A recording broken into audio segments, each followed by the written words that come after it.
সেই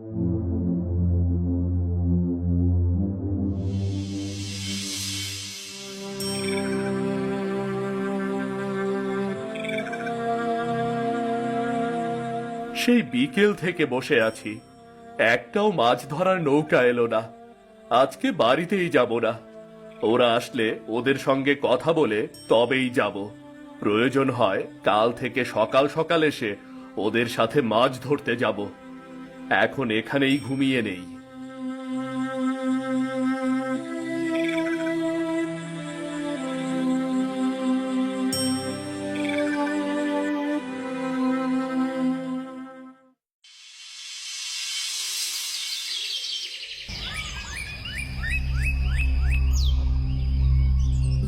এই যে শুনছেন, উঠুন, এই যে উঠুন না, এই যে শুনছেন।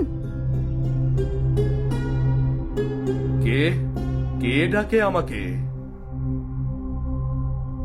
কি ব্যাপার? কাউকেই তো দেখতে পারছি না, কে ডাকলো? এই যে আমি ডাকছি, দেখুন আমি এখানে। এই দিনের বেলা ভূত এলো কোথা থেকে?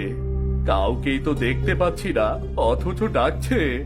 আমি ভূত না, আপনার পাশে যে বোতল পড়ে আছে সেই দিকে তাকান।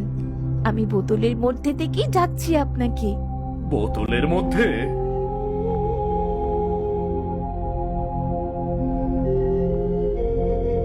তাই তো, কিন্তু তুমি কে? আর এই বোতলের ভেতরে আসলে কি করে? আমি আপনার মতোই একজন মানুষ। এক জাদুকর আমাকে এই বোতলের মধ্যে বন্দি করেছে। কিন্তু তোমাকে জাদুকর বোতলে বন্দি করে ভাসিয়ে দিয়েছে কেন? সব পরে বলবো, প্রথমে আমাকে এই বোতল থেকে মুক্ত করুন। কিন্তু তোমাকে এই বোতল থেকে মুক্ত করব কি করে? বোতলের ছিপিটা খুলুন, তাহলেই আমি মুক্ত হয়ে যাব। ঠিক আছে, খুলছি।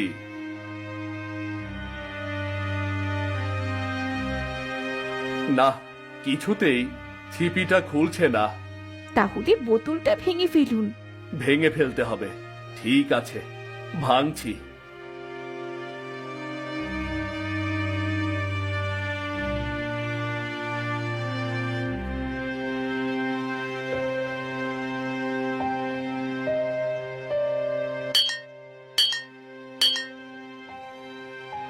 না, এই সামান্য কাচের বোতল পাথরের সাথে আঘাত পাওয়ার পরেও কেন ভাঙছে না, বুঝতেই পারছি না আমি। তার মানে এটা কোনো সাধারণ বোতল নয়, নিশ্চয়ই ওই জাদুকর এই বোতলটাকে জাদু করে রেখেছে। তাহলে এখন কি করব? আপনি এই বোতলটা নিয়ে কোনো